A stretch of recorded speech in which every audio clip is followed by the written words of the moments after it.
আসসালামু আলাইকুম। আশা করি সবাই ভালো আছেন। আজকে আমি আপনাদের তৈরি করে দেখাবো বাচ্চাদের খুবই পছন্দের একটি খাবার। এই খাবারটি তৈরি করা খুবই সহজ, বাচ্চারা খেতে ভীষণ পছন্দ করে। আশা করছি আজকের এই সহজ রেসিপিটি আপনাদের ভালো লাগবে।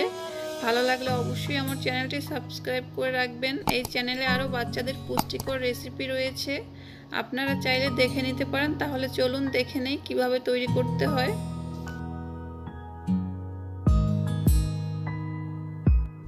সুজি রান্না করার জন্য এখানে আমি একটি হাঁড়ি নিয়েছি। এখন আমি এখানে 1 গ্লাস পানি দিয়ে নিচ্ছি।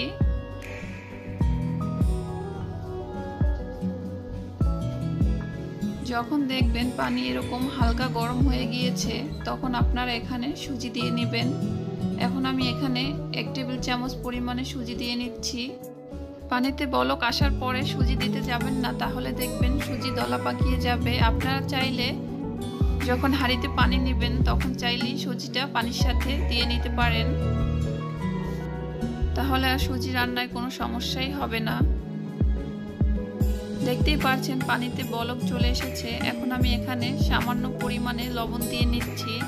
6 মাস পরে শিশুকে লবণ না খাওয়ানোই ভালো, কিন্তু লবণ ছাড়া খেতে একদমই ভালো লাগে না। আমি রান্না করে দেখেছি, তাই আমি এখানে একটু সামান্য পরিমাণে লবণ দিয়ে নিয়েছি। আপনারা চাইলে স্কিপ করতে পারেন। এখন আর নাড়াচাড়া বন্ধ করা যাবে না, এভাবে অনবরত নাড়াচাড়া করতে হবে। এভাবেই আমি সুজিটাকে রান্না করে নিচ্ছি। দেখুন সুজি রান্না আমার একদমই কমপ্লিট হয়ে গেছে।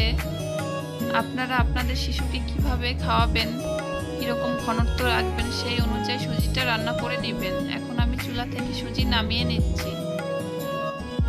রান্না করা সুজি একটি বাটিতে নিয়ে নিচ্ছি।